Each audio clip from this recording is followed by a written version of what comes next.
السلام علیکم ورحمۃ اللہ وبرکاتہ۔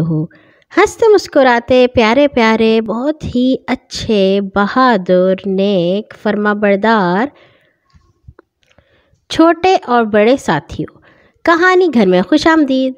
جہاں آپ آج کل سن رہے ہیں روزانہ رنگ برنگی پرانی تاریخی سیکھتی سکھلاتی سچی قرآنی کہانیاں، اور کہانی سننے سے پہلے آپ کو یاد ہے کون سے کام ہم نے مکمل کر لینے ہوتے ہیں۔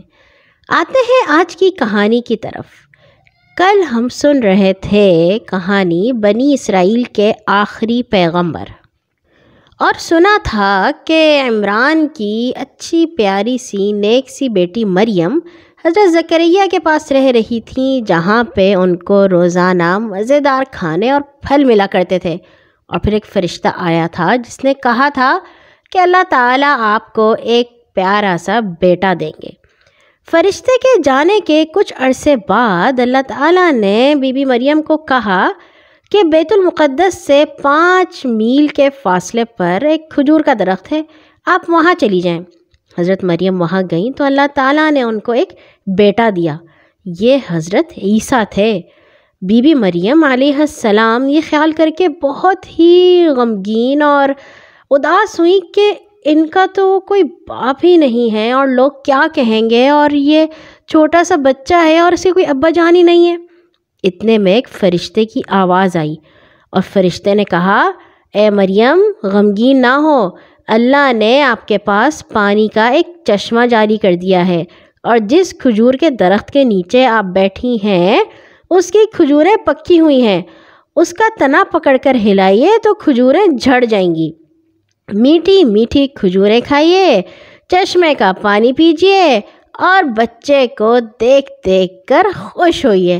اگر کوئی آپ سے اس بچے کے بارے میں پوچھے تو ان کو اشارے سے بتا دینا کہ میں آج خاموشی کے روزے سے ہوں اور کسی سے بات نہیں کروں گی۔ اچھے ساتھیوں، اس وقت لوگ چپ کا بھی روزہ رکھا کرتے تھے، جیسے ہم کھانے پینے کا روزہ رکھتے ہیں نا، لوگ چپ کا روزہ بھی رکھا کرتے تھے۔ جب شہر کے لوگوں کو پتہ چلا کہ بی بی مریم کے ہاں ایک بیٹا ہوا ہے تو لوگوں نے بہت باتیں کی۔ انہوں نے کہا کہ یہ کیسے ہوا آپ کا بیٹا؟ اب بی بی مریم نے ان کے جواب میں بچے کی طرف اشارہ کر دیا کہ جو کچھ پوچھنا ہے اس سے پوچھ لو۔ وہ ایک دوسرے کی طرف دیکھنے لگے، لو بھلا ہم چھوٹے دودھ پیتے بچے سے کیا پوچھیں؟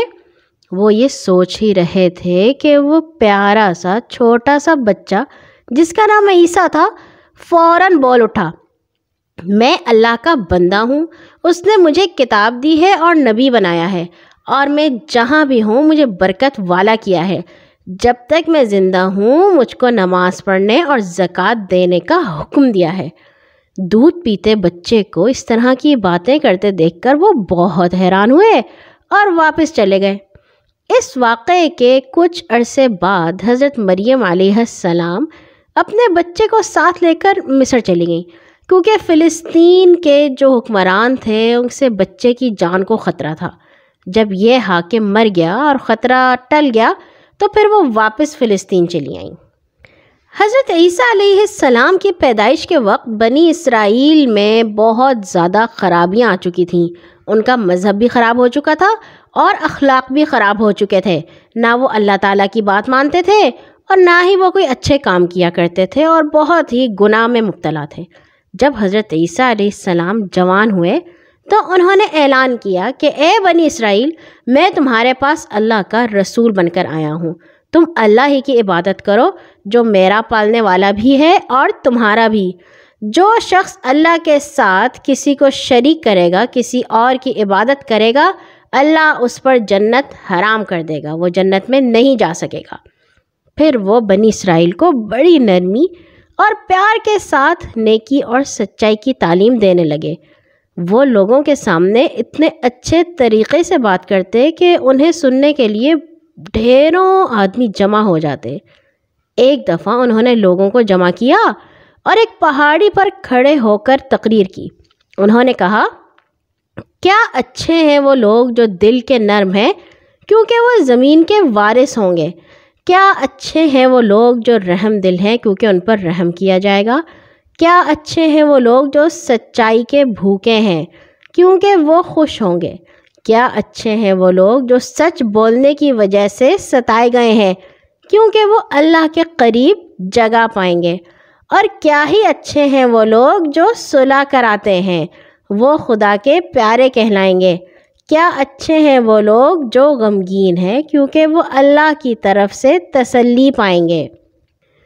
مگر اتنی اچھی باتیں سننے کے باوجود بنی اسرائیل نے ان کی بات نہ مانی اور ان پر ایمان نہ لائے، بلکہ ان کو جادوگر کہا، ان کو گالیاں دیں اور ان کا مذاق اڑایا۔ حضرت عیسیٰ علیہ السلام نے انہیں بہت معجزے بھی دکھائے۔ ننھے ساتھیوں، معجزہ ایسے کام کو کہتے ہیں جو انسان کر نہ سکے، اس کی طاقت سے باہر ہو، اور وہ کوئی نبی ہی کر سکتا ہے۔ حضرت عیسیٰ مٹی سے ایک مورت بناتے، پھر اس پر پھونک مارتے تو وہ سچ مچ کا پرندہ بن جاتی جو اڑنے لگتا۔ ان کے پاس پیدائشی اندھوں کو لایا جاتا، وہ ان کی آنکھوں پر ہاتھ پھیر دیتے تو اندھے دیکھنے لگ جاتے۔ اسی طرح کوڑیوں کے جسم پر ہاتھ پھیر دیتے، ایسی بیماری جس سے سارا جسم خراب ہو جاتا ہے، تو وہ بالکل تندرست ہو جاتے۔ وہ اللہ تعالیٰ کے حکم سے مردوں کو بھی زندہ کر دیا کرتے تھے، اور جو کچھ لوگ گھر سے کھا کر آتے یا گھر میں رکھ کر آتے، اللہ ان کو اس کی خبر دے دیتا اور وہ لوگوں کو بتا دیتے، آج آپ یہ کھا کے آئے ہیں نا، اور یہ چیز آپ کے باقی ہے گھر میں۔ یہ سارے معجزے دیکھ کر بھی ان کی قوم پر کوئی اثر نہ ہوا، وہ ویسی ہی بے ایمان رہی، اور کئی سالوں بعد صرف 12 یا 13 آدمی حضرت عیسیٰ پر ایمان لائے۔ ان کو حواری کہتے ہیں۔ حواری کا مطلب ہے مدد کرنے والا، ساتھی یا شاگرد۔ حضرت عیسیٰ ہر وقت لوگوں کو اللہ کے راستے کی طرف بلاتے رہتے۔ انہوں نے کہا کہ مجھ سے پہلے جو حضرت موسیٰ پر تورات نازل ہوئی تھی وہ ایک سچی کتاب تھی، اور یہ بھی کہا کہ میرے بعد ایک رسول آئیں گے جن کا نام احمد ہوگا صلی اللہ علیہ وسلم۔ مگر ان ساری باتوں کا جواب حضرت عیسیٰ علیہ السلام کو یہ ملا کہ بنی اسرائیل جن کو یہودی کہا جاتا ہے ان کے جانی دشمن بن گئے۔ انہوں نے کہا یہ کیسے ہمیں صحیح باتیں بتاتا ہے، ہمیں تو خود سب باتوں کا پتہ ہے۔ انہوں نے بیت المقدس کے رومی حاکم پیلاطس کے پاس جا کر جھوٹی شکایت کی۔ وہ جو رومی حاکم تھا وہ بت پرست تھا، وہ یہودی بھی نہیں تھا اور کوئی اور بھی مذہب، وہ بتوں کی پوجا کرتا تھا، اور کہا کہ عیسیٰ مسیح حکومت کا باغی ہے اور وہ آپ کے خداؤں کو برا کہتا ہے اور آپ کے خلاف بغاوت کر کے خود بادشاہ بننا چاہتا ہے، اسے پھانسی دے دینی چاہیے۔ اب پیلاطس نے حضرت عیسیٰ کی گرفتاری کا حکم دے دیا۔ حضرت عیسیٰ علیہ السلام کو بھی خبر ہو گئی کہ انہیں لوگ گرفتار کرنے آ رہے ہیں۔ اب گرفتاری کا حکم ہونے کے بعد یہودیوں کے بڑے بڑے معزز آدمی بادشاہ کے سپاہیوں کے ساتھ حضرت عیسیٰ کو ڈھونڈنے نکلے، مگر حضرت عیسیٰ کسی کو بھی نہ ملے۔ آخر حضرت عیسیٰ کے حواریوں ہی میں سے ایک شخص نے ان کے پاس جا کر کہا، اگر میں عیسیٰ کو گرفتار کرا دوں تو تم مجھے کیا دو گے؟ انہوں نے کہا، ہم تمہیں اس کے لیے بہت زیادہ پیسے دیں گے۔ وہ کہنے لگا، میرے پیچھے آؤ، جس شخص کے ہاتھ کو میں چوموں وہی عیسیٰ ہوگا، اسے پکڑ لینا۔ اس کے بعد وہ سرکاری سپاہیوں اور یہود کے آدمیوں کو ساتھ لے کر وہاں گیا جہاں حضرت عیسیٰ چھپے ہوئے تھے، اور بڑے ادب سے حضرت عیسیٰ کے ہاتھ کو چوما۔ سرکاری سپاہی فوراً آگے بڑھے اور انہوں نے حضرت عیسیٰ کو گرفتار کر لیا۔ باقی جو حواری تھے وہ بھی انہیں چھوڑ کر کہیں ادھر ادھر چھپ گئے۔ گرفتاری کے بعد انہوں نے جس شخص کو گرفتار کیا تھا اس کو پیلاطس کی عدالت میں پیش کیا گیا۔ وہاں بہت زیادہ لوگ جمع تھے اور انہوں نے کہا کہ حضرت عیسیٰ کو سولی پر چڑھا دیا جائے۔ اب ہوا یہ تھا کہ جب حضرت عیسیٰ اپنے ایک حواری کے گھر ٹھہرے ہوئے تھے تو جب وہ آدمی آیا یہ بتانے کے لیے کہ حضرت عیسیٰ کون ہے تو اللہ تعالیٰ نے ان کو شک میں ڈال دیا اور ان کی شکلیں آپس میں مل گئیں، اور اس آدمی نے حضرت عیسیٰ کے ہاتھ کو چومنے کی بجائے ایک حواری کا ہاتھ چوم لیا اور وہ اسی کو گرفتار کر کے لے گئے۔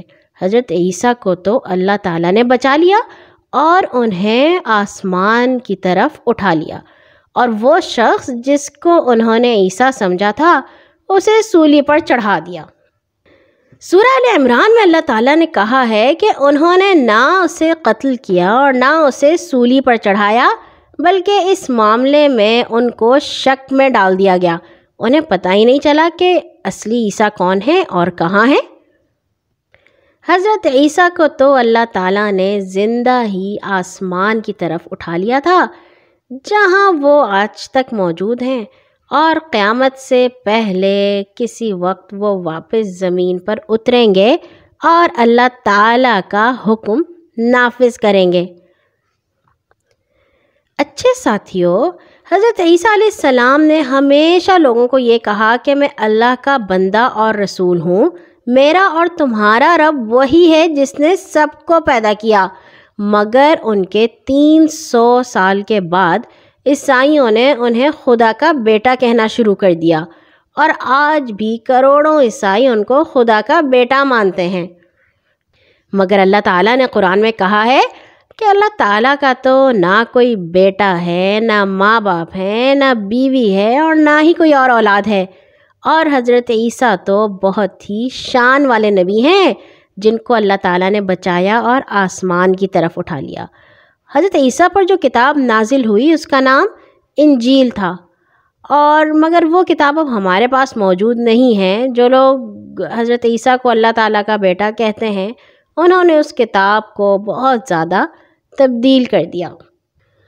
اللہ تعالیٰ نے سورہ آل عمران میں یہ کہانی قصہ سنانے کے بعد فرمایا ہے کہ یہ سب سے سچی کہانی ہے جو ہم آپ کو سنا رہے ہیں، اور اس کے علاوہ کوئی کہانی سچی نہیں ہے۔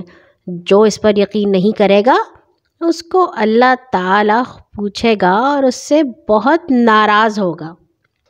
اور یہاں ہوئی ہمارے تیسرے سپارے کی آخری کہانی ختم۔ کل انشاءاللہ ہم شروع کریں گے چوتھا سپارہ۔ چوتھے سپارے میں سورۃ آل عمران ہے اور اس کے بعد سورۃ النساء ہے، 2 صورتیں شامل ہیں۔ اس میں دیکھیں گے کہ اللہ تعالیٰ نے ہمیں کیا کیا باتیں بتائی ہیں۔ آج کے لیے اتنا ہی۔ ہر نماز کے بعد اپنے لیے اور تمام مسلمانوں کے لیے دعا کرنا مت بھولا کیجیے۔